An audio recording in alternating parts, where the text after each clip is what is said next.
The National Urban League just declared a state of emergency for civil rights in 2025. Let me repeat. The National Urban League just declared a state of emergency for civil rights in 2025. So what we gonna do? Assalamu alaikum, y'all. Good morning. This is your brother. This is your guy. This is your dude, Amir Abdul Shakur, aka the photographer, and I'm doing my mornings with Amir. My last video, hey, is getting a lot of responses, so thank you so much for everyone who's been watching, liking, subscribing, joining the family. I'm super duper grateful. But y'all, Trump is tripping. What else is new, right? So woke up after Fudger, you know what I mean? Getting up, you know what I mean? Getting up. And looking at the news, man, and they tripping again. So if you ever see me look on the side, man, I got my notes because whenever I talk, I want to make sure I'm speaking what I got to say. Once again, last video, we talked about black unemployment at 7.2, double the white unemployment rate. These are different things that are affecting black folks, right? The removal of DEI policy, right? These are things that are just affecting us. But man, they are tripping. I don't know if y'all know, but they out here tripping. The biggest thing I want to talk about is this National Urban League. It talked about the state of emergency, talked about the Project 2025, talked about the massive layovers, over 300,000 people, primarily black women in federal job sectors, talked about the removal of civil rights, and they trying to, kind of rig the election for themselves in 2026. We talk about what they're doing in Texas with the gerrymandering and redistricting that they're doing out there. This is all to try to consolidate white power and white supremacy. And so they're talking about, like, it's getting scary. There's been other articles talking about the United States is rolling back 100 years. And if you think about 100 years, some of the roughest times in America happened over 100 years. And that was the Great Depression. And, you had this roaring 20s, and we're not in the roaring 20s. But you had that Great Depression, and during that time, you had a lot of removal of rights. You used to have Jim Crow, used to have things like that. And today, we're living through Jim Crow 2.0. And so, yeah, man, Trump is tripping. These are different things that they're trying to do to erode civil rights. They're trying to kind of, use the courts in a way to finagle what they want. The removal of rights, removal of citizenship, to be able to tell, to deport people, to put them in a country that they ain't even native to. These are different things that they're just trying to test. Sending the National Guard to different cities, ironically, the Democratic cities. This idea that only Democratic cities are bad is bull crap.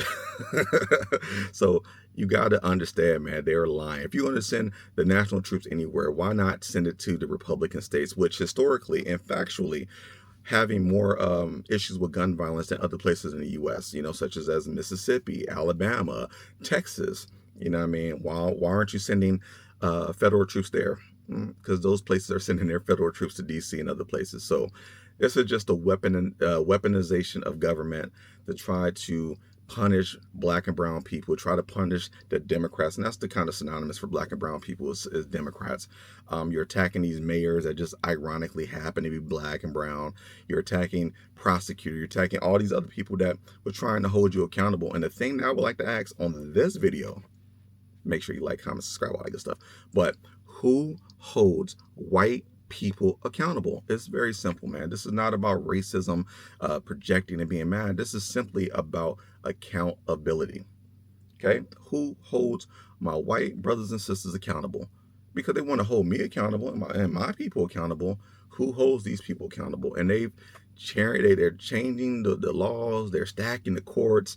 They're using everything they can to try to hold on to this white supremacy. And the second thing, the DEI rollbacks, man, they're trying to attack diversity, equity, inclusion. Why is diversity, equity, and inclusion bad?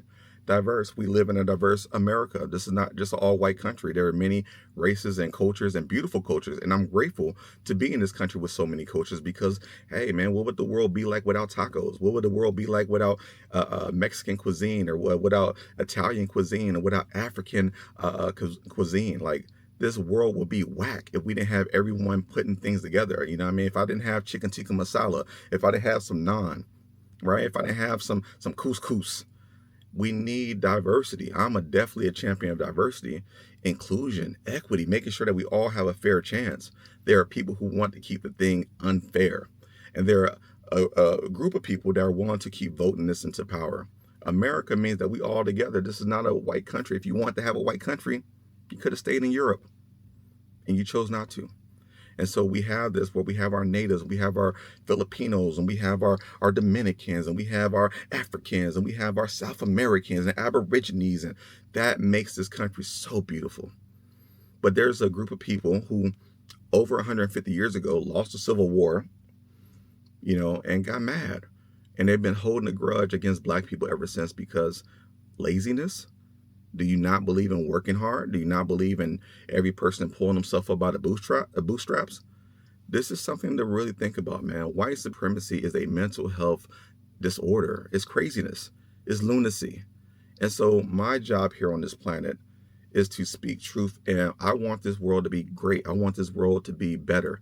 I want everyone to have access to things that we all should have access to. And there are people who have the means and don't want to pay their fair share. There are people who have the financial means to make things right, and they don't want to make it right, like a Elon Musk or Jeff Bezos or Mark Zuckerberg or Donald Trump or whoever. They don't want to make it right. And so our job is to make this right. So the rollback of the arts, they've been attacking the arts. In Oakland, this was something that they fought for. They were trying to eliminate a cultural art position, and the people fought back, and they was able to reestablish that position.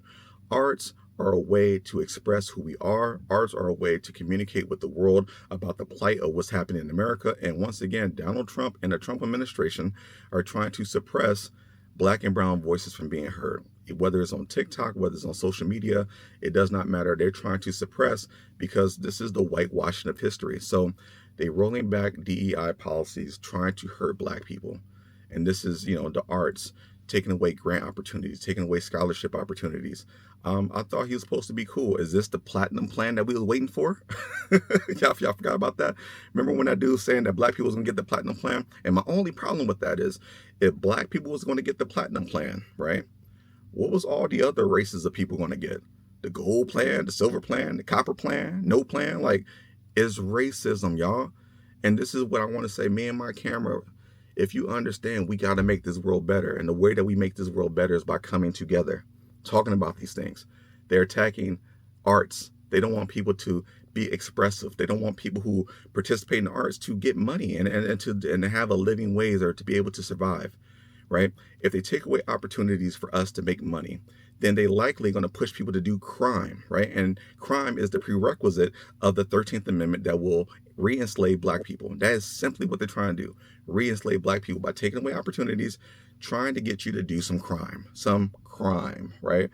Because that's how they can arrest you. And that's why they're trying to send the National Guard to these democratic cities to try to reinforce what they want, right? They're trying to re-enslave a whole population. Why? Why do you have a grudge against us?